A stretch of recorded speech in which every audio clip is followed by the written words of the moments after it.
폭설이 쏟아지는 공원묘지. 하얀 눈발이 시야를 가리는 가운데 한 묘비 앞에 무릎 꿇은 쌍둥이 남매가 있었습니다. 낡은 옷은 눈에 흠뻑 젖어 있었고 입술은 파랗게 질려 있었습니다. 그런데도 그들은 차가운 땅바닥을 붙잡고 통곡했습니다. 엄마, 우리 법대 붙었는데. 20살 청년의 목소리가 떨렸습니다. 큰아빠가 대학까지 말고 돈 벌어 오래요. 그 옆에서 누나도 함께 흐느꼈습니다. 온몸이 부들부들 떨리고 있었습니다. 추위 때문만은 아니었습니다. 도대체 무슨 일이기에 합격의 기쁨 대신 묘지에서 절규하는 걸까요? 왜 대학에 가지 못하는 걸까요? 그때 멀리서 한 노인이 이 광경을 지켜보고 있었습니다. 고급 코트를 입은 노인의 얼굴에는 충격이 가득했습니다. 이 놀라운 반전의 전체 이야기가 궁금하시다면 잠시만 구독 버튼을 눌러주세요. 평범해 보이는 사람들의 숨겨진 이야기를 매일 전해드립니다. 그럼 이제 모든 것이 시작되던 그날로 돌아가 보겠습니다. 새벽 4시, 영하 15도의 추운 겨울이었습니다. 차가운 공기가 피부를 파고들었습니다. 20살 강지우는 택배 분류장 철문을 밀고 들어섰습니다. 형광등 불빛 아래 산더미처럼 쌓인 택배 상자들이 보였습니다. 지우의 손은 이미 동상으로 갈라져 있었습니다. 장갑을 끼고 있었지만 구멍이 숭숭 뚫려 있어 소용없었습니다. 상자를 들어 올릴 때마다 손끝에서 찌릿한 통증이 올라왔습니다. 하지만 멈출 수 없었습니다. 분당 30개.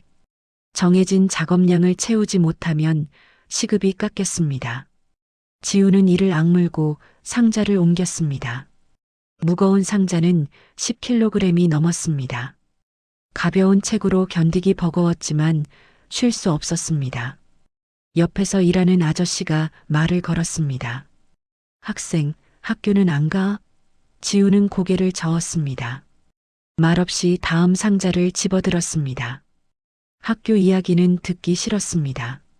같은 시각 쌍둥이 남동생 강지우는 주유소에서 있었습니다. 찬바람이 불 때마다 몸이 움츠러들었습니다. 기름 냄새가 코를 찔렀고 손은 기름때로 시커멓게 변해 있었습니다. 차가 들어올 때마다 지우는 뛰어나갔습니다. 가득 주유 부탁드립니다. 고객의 말에 재빨리 주유기를 잡았습니다. 차가운 손잡이가 손바닥을 얼렸지만 놓을 수 없었습니다.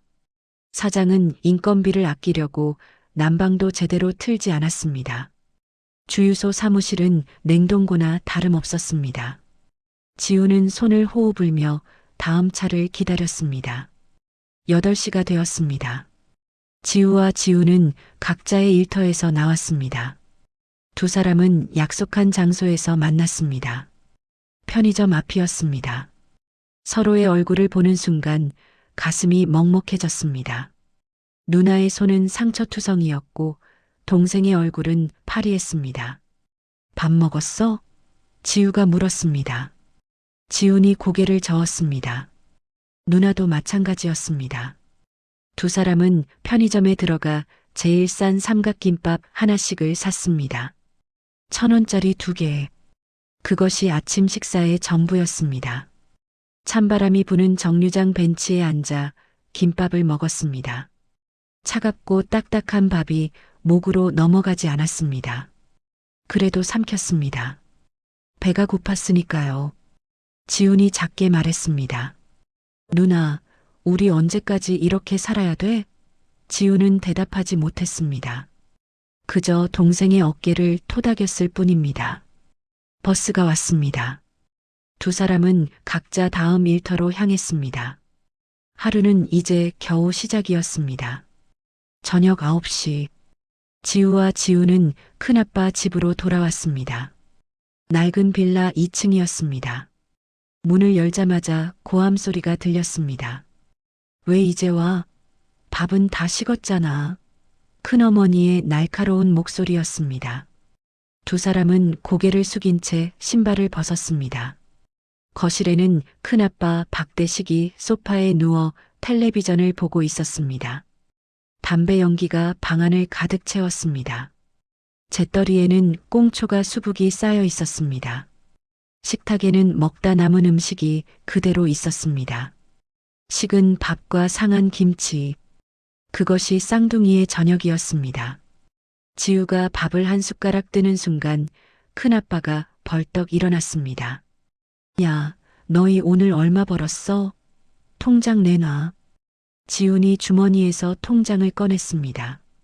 큰아빠가 낚아채듯 받아들었습니다. 고작 이것밖에? 더 일해.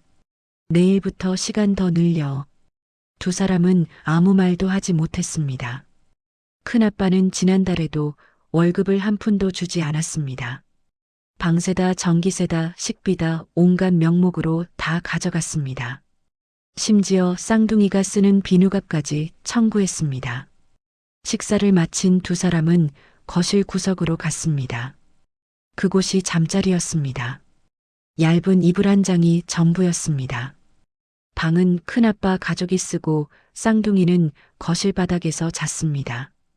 겨울이라 바닥이 얼음장처럼 차갑지만 난방은 거실까지 들어오지 않았습니다. 밤 11시, 집안이 조용해졌습니다. 지우가 조심스럽게 이불 속에서 손전등을 꺼냈습니다. 희미한 불빛을 켜자 교과서가 보였습니다. 지훈도 옆에서 문제집을 폈습니다. 두 사람은 숨죽이며 공부를 시작했습니다. 연세대 법학과, 그것이 목표였습니다. 변호사가 되어 약한 사람들을 지키고 싶었습니다. 엄마처럼 돈이 없어 치료받지 못하는 사람들을 돕고 싶었습니다. 하지만 공부할 환경은 최악이었습니다. 교재를 살 돈이 없어 도서관에서 빌려와야 했습니다. 인터넷 강의는 엄두도 못 냈습니다. 학원은 꿈도 꾸지 못했습니다. 그저 낡은 교과서와 문제집으로 혼자 공부할 뿐이었습니다. 새벽 2시, 지훈의 눈꺼풀이 무거워졌습니다. 지우가 동생의 어깨를 톡톡 쳤습니다. 조금만 더 하자. 우리 꼭 합격하자. 지훈이 고개를 끄덕였습니다. 두 사람은 다시 책장을 넘겼습니다. 손전등 불빛이 깜빡거렸습니다. 배터리가 다 닳아가고 있었습니다. 지우는 불빛을 최대한 약하게 줄였습니다. 조금이라도 더 오래 쓰기 위해서였습니다. 추위와 배고픔과 피로, 모든 것이 이들을 짓눌렀습니다. 하지만 포기할 수 없었습니다. 이것만이 지옥에서 벗어날 유일한 길이었으니까요. 새벽 3시, 지우는 손전등을 끄고 어둠 속에서 가만히 앉아 있었습니다. 책상 모서리에 놓인 작은 사진 액자가 눈에 들어왔습니다. 엄마였습니다. 환하게 웃고 있는 엄마의 모습. 하지만 그 사진 속 얼굴은 이미 병들어 있었습니다. 3년 전 그날이 떠올랐습니다. 엄마가 쓰러진 날이었습니다. 지우는 17이었고 지훈도 마찬가지였습니다. 공장에서 일하던 엄마가 갑자기 코피를 쏟으며 쓰러졌다는 연락이 왔습니다. 병원 응급실에 도착했을 때 엄마는 하얗게 질려 침대에 누워 있었습니다. 의사가 쌍둥이를 불러 조용히 말했습니다. 급성 골수성 백혈병입니다. 당장 항암 치료를 시작해야 합니다. 지우의 귓가가 멍해졌습니다. 백혈병이라는 단어가 믿기지 않았습니다. 치료비는 얼마나 드나요? 지훈이 떨리는 목소리로 물었습니다. 의사는 잠시 망설이다 대답했습니다. 최소 수천만 원은 필요합니다. 그 순간 세상이 무너지는 것 같았습니다. 2년 전 의붓아버지가 산재사고로 돌아가시며 남긴 보험금이 있었습니다. 8천만 원. 하지만 그 돈은 이미 큰아빠가 가져간 뒤였습니다. 법적 보호자라는 이유로 통장을 빼앗아 갔습니다. 지우는 큰아빠에게 전화를 걸었습니다. 큰아빠 엄마가 큰 병에 걸렸어요. 치료비 좀 빌려주세요. 전화 너머로 큰아빠의 차가운 목소리가 들렸습니다. 무슨 돈으로? 그 돈 이미 다 썼어. 그리고 내 엄마네 동생 아니잖아. 전화가 끊어졌습니다. 지우는 바닥에 주저앉았습니다. 엄마는 항암 치료 한 번 받지 못했습니다. 병원비조차 낼 수 없어 일주일 만에 퇴원해야 했습니다. 집으로 돌아온 엄마는 하루가 다르게 수척해졌습니다. 머리카락이 빠지고 얼굴이 누렇게 떴습니다. 숨 쉬는 것조차 힘들어 했습니다. 지우야, 지우나. 엄마가 희미한 목소리로 두 아이를 불렀습니다. 쌍둥이는 침대 옆에 무릎을 꿇고 앉았습니다. 엄마 손을 꼭 잡았습니다. 엄마 손은 뼈만 앙상하게 남아 차갑기만 했습니다. 미안해. 엄마가 무능해서 너희를 이렇게밖에 못 키워서. 눈물이 볼을 타고 흘러내렸습니다. 지우는 고개를 저었습니다.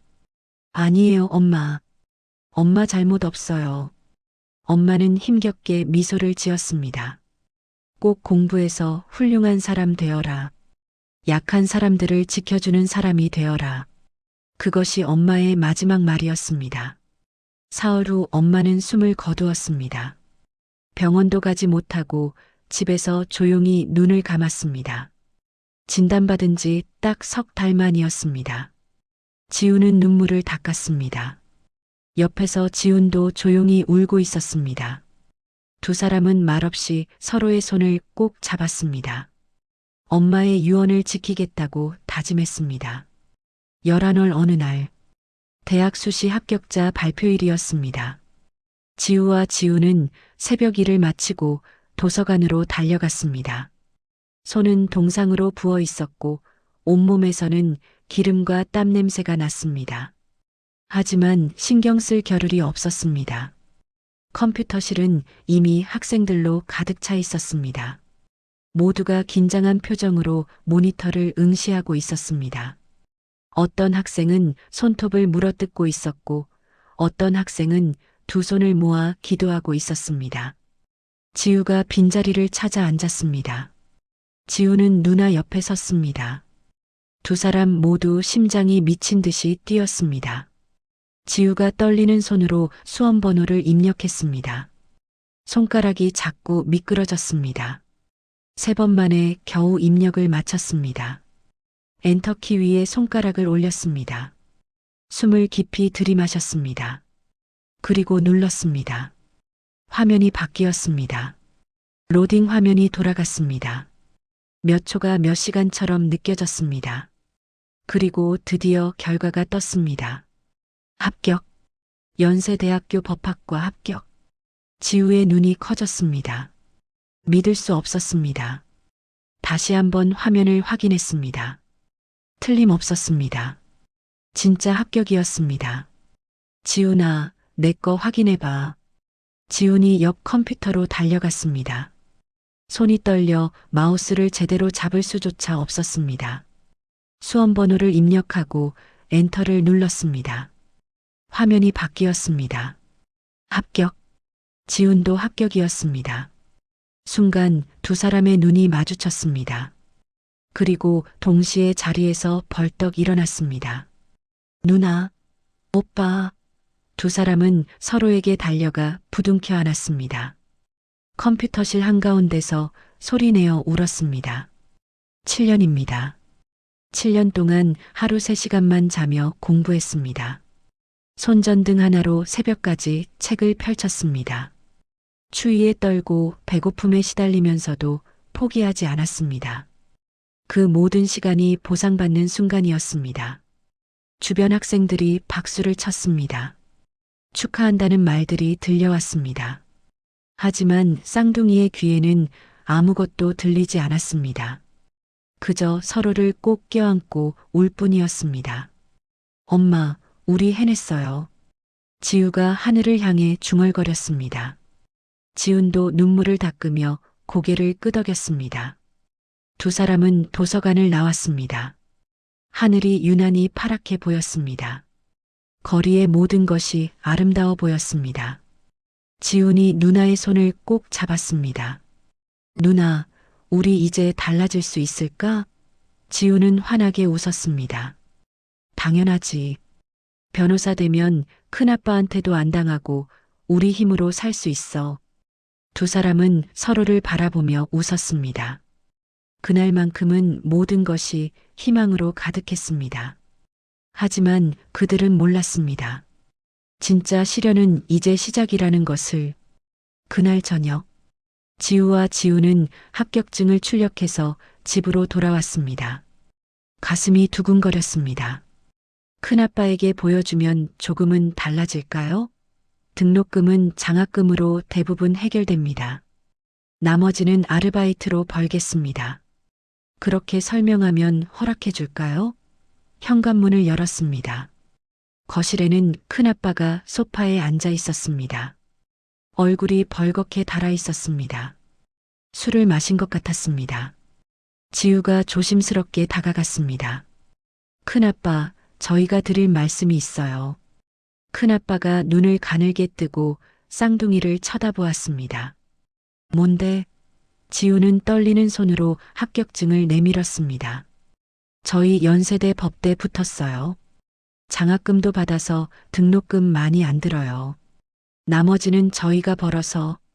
말이 끝나기도 전에 큰아빠가 합격증을 낚아챘습니다. 종이를 들여다보던 큰아빠의 얼굴이 일그러졌습니다. 대학? 법대? 그리고 갑자기 비웃듯 웃기 시작했습니다. 크크크. 너희가 대학을 가? 지우의 심장이 쿵 내려앉았습니다. 뭔가 잘못되고 있었습니다. 큰아빠가 소파에서 벌떡 일어났습니다. 야, 너희가 뭔 줄 알아? 주제 파악 못하네. 지훈이 앞으로 나섰습니다. 큰아빠, 저희 7년 동안 준비했어요. 꼭 변호사가 되고 싶어요. 그러면 큰아빠한테도 은혜 갚을 수 있어요. 은혜? 큰아빠의 목소리가 높아졌습니다.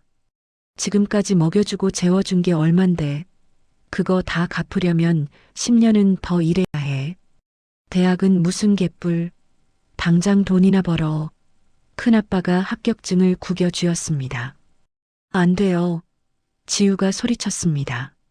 하지만 큰아빠는 이미 라이터를 꺼내고 있었습니다. 딸깍. 불꽃이 튀었습니다. 합격증 끝에 불이 붙었습니다. 주황색 불꽃이 종이를 태우기 시작했습니다. 지우와 지우는 그 광경을 멍하니 바라보았습니다.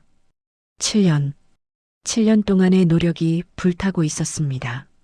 새벽까지 공부하던 날들, 추위에 떨며 손전등을 켜던 밤들, 배고픔을 참으며 문제를 풀던 시간들, 모든 것이 재가 되어 바닥에 떨어졌습니다. 큰아빠가 쟤를 발로 비볐습니다.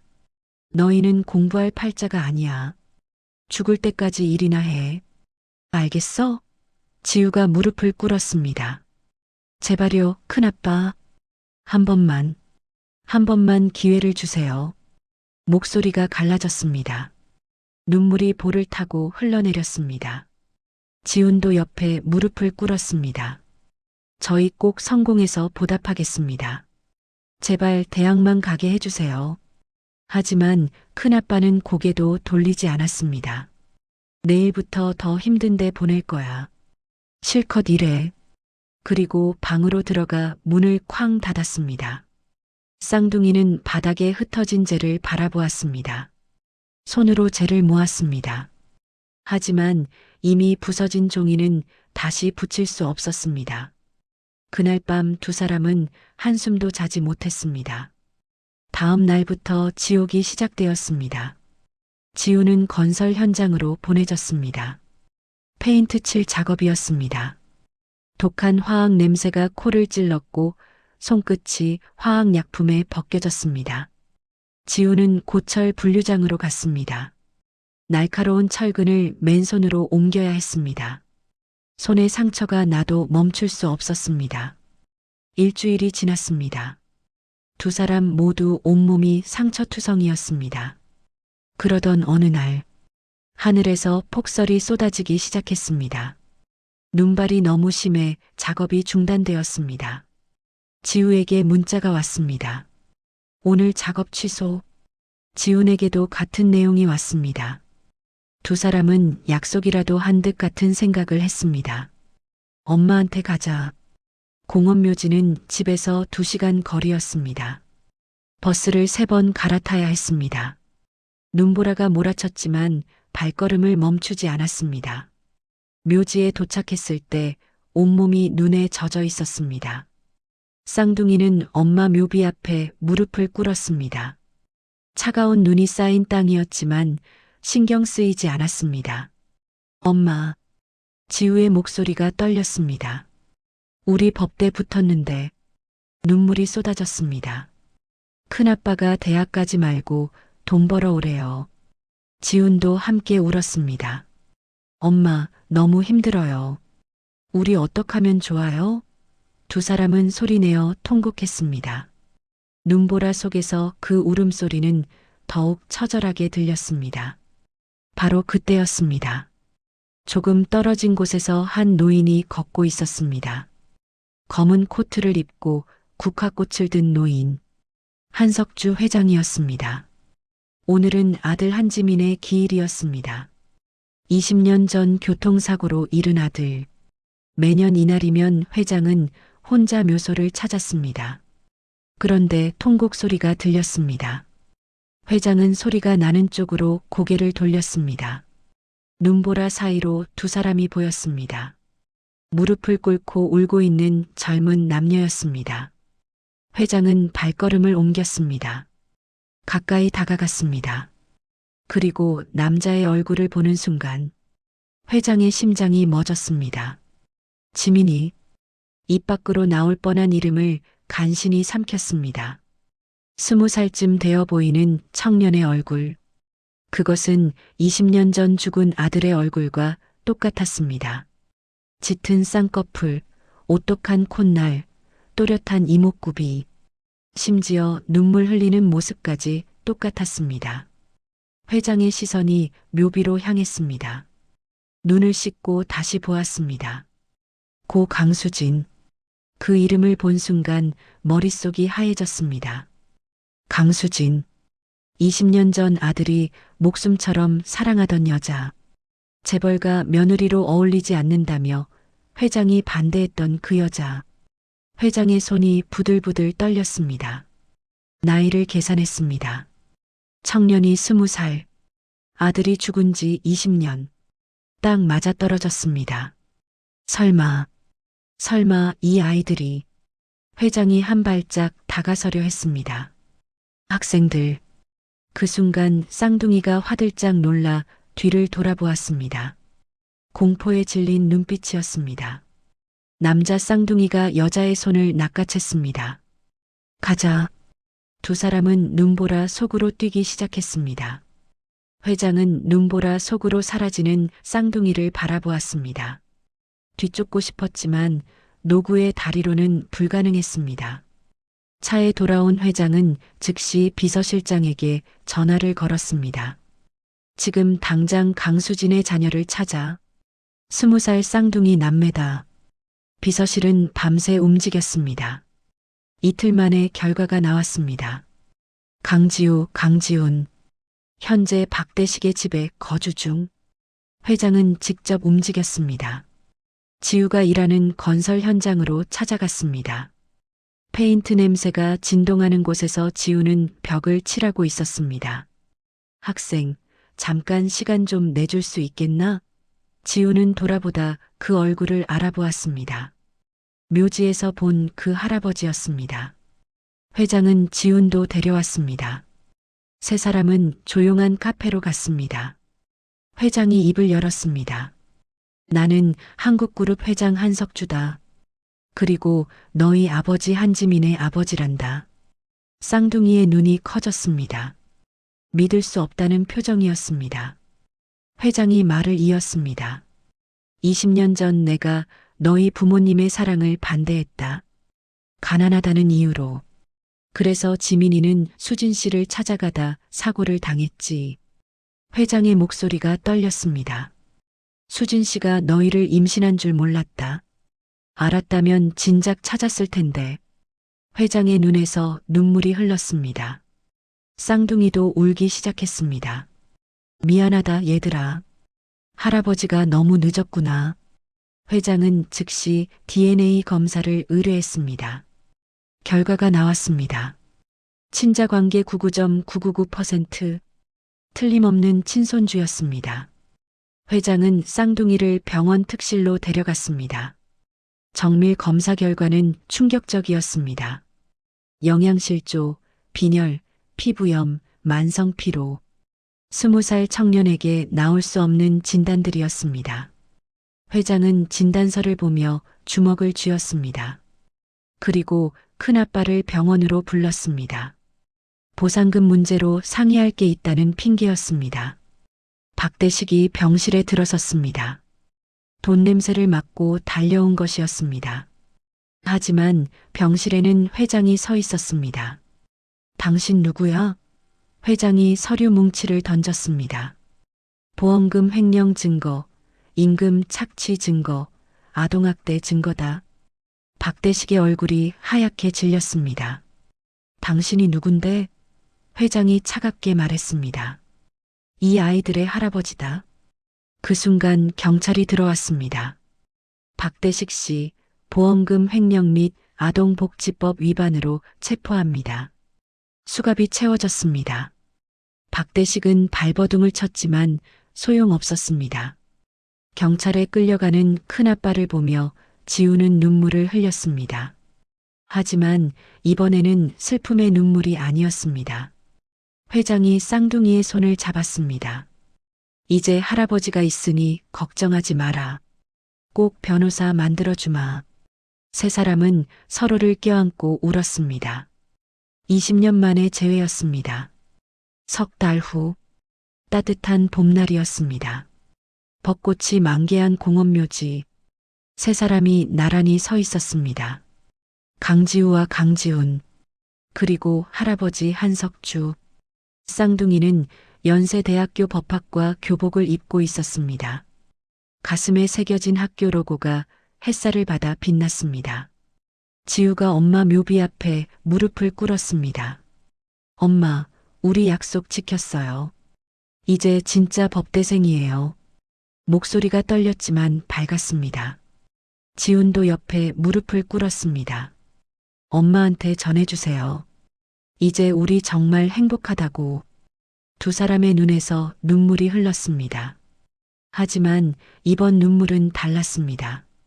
기쁨의 눈물이었습니다. 회장이 조금 떨어진 곳에 있는 아들의 묘소로 걸어갔습니다. 묘비를 쓰다듬었습니다. 정연아. 회장의 목소리가 낮게 울렸습니다. 아빠가 내 아이들을 찾았다. 늦었지만 이제라도 찾아서 다행이다. 회장의 눈가가 붉어졌습니다. 내가 그렇게 사랑했던 수진 씨. 그분이 남긴 보물 같은 아이들이다. 아빠가 책임지고 지킬게. 안심해라. 벚꽃잎이 바람에 날려 묘비 위에 내려앉았습니다. 마치 아들이 대답하는 것 같았습니다. 그날 오후 회장은 쌍둥이를 대형 빌딩으로 데려갔습니다. 로비에 현판이 걸려 있었습니다. 한지민 법률구조재단. 회장이 말했습니다. 너희 아버지 이름을 딴 재단이다. 돈이 없어서 법의 보호를 받지 못하는 사람들을 돕는 곳이지. 지우의 눈이 반짝였습니다. 회장이 계속 말했습니다. 너희 엄마처럼 치료비가 없어 병원에 가지 못하는 사람들, 큰아빠처럼 악한 사람들에게 당하는 약자들. 이 재단이 그들을 지킬 거다.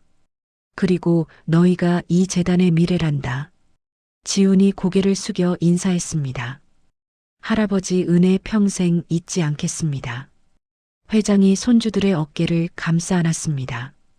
훌륭한 변호사가 되어라. 할아버지 대신 세상의 약한 사람들을 지켜다오. 며칠 후 쌍둥이는 첫 강의를 들으러 갔습니다. 연세대 법학과 강의실은 꿈에 그리던 곳이었습니다. 교수가 첫 질문을 던졌습니다. 여러분은 왜 법을 공부합니까? 지우와 지우는 서로를 바라보았습니다. 그리고 미소 지었습니다. 대답은 이미 정해져 있었습니다. 돈이 없어 치료받지 못한 엄마를 위해. 약자를 괴롭히는 악당들로부터 사람들을 지키기 위해 지옥 같은 나날을 견디며 꿈꿨던 그 미래를 위해 창밖으로 햇살이 쏟아져 들어왔습니다. 교실 전체가 황금빛으로 물들었습니다. 쌍둥이는 앞을 바라보았습니다. 눈빛이 빛나고 있었습니다. 진짜 시작이었습니다.